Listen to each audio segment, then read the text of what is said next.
on dirait un peu du coton ou de la neige. Non, plutôt un nuage. Une sculpture contemporaine ou quelque chose comme ça. Une œuvre d'art. Un gros caillou. Voilà, que c'est un popcorn. Ouais. En premier, t'as cru que c'était un popcorn? Ouais. Et pourquoi? Parce que c'est blanc et que c'est la forme d'un popcorn. J'ai cru que c'était un espèce d'ours en fait. Une crème glacée, voilà. Ouais, la chantilly. Non, une crème glacée italienne.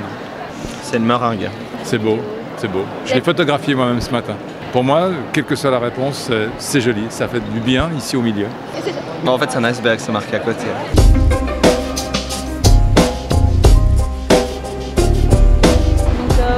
Pourquoi il y aurait un grand iceberg au milieu d'une email? Très bonne question. Hein.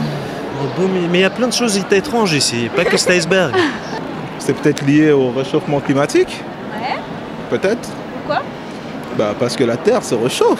Pour nous sensibiliser sur le fait que notre planète elle est en train justement de fondre comme un iceberg. On parle des problématiques du réchauffage. Réchauffement climatique. Ouais, celui-là, ok. Peut-être le fait qu'il fasse encore froid alors qu'on est censé être en été. Je pense pour marquer un peu les esprits par rapport à peut-être au recyclage des déchets et tout ça.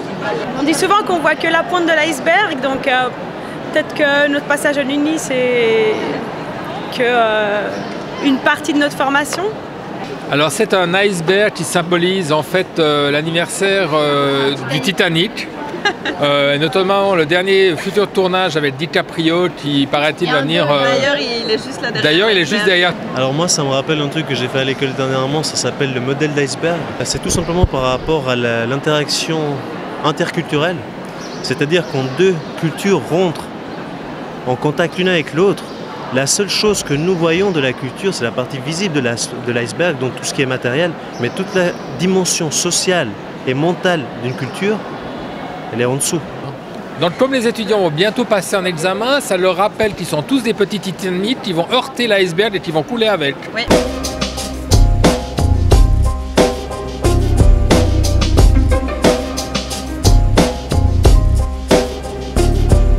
Alors je dois dire qu'il a perdu un peu de volume, donc ça représente bien la fonte des glaciers en ce moment par rapport au réchauffement climatique.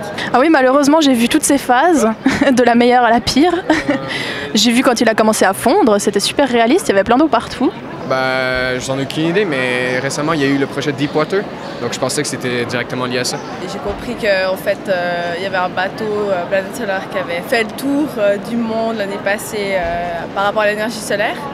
Et que maintenant il a été envoyé outre-Atlantique pour faire des études, il me semble, des expériences par rapport au Gulf Stream. L'Uni a participé, il y a Martin Benniston qui a participé au projet, c'est lui qui l'a initié d'une certaine façon. Au départ, il y a le Planète Solaire, c'était le bateau qui a fait le tour du monde, mais après par la suite c'est Martin Benniston qui avait proposé le projet de faire l'expédition scientifique.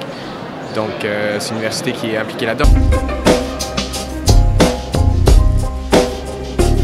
On est une équipe d'étudiants du master en communication et médias de l'Université de Genève et donc on travaille en fait en partenariat avec l'Université de Genève et Planète Solaire Deepwater pour leur campagne scientifique qui est menée au long du Gulf Stream.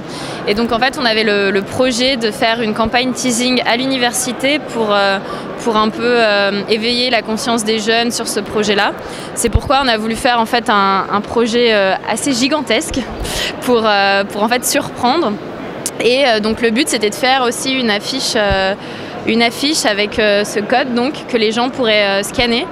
Et donc ensuite ça les ramène vers une page qui explique un peu le projet et la campagne scientifique.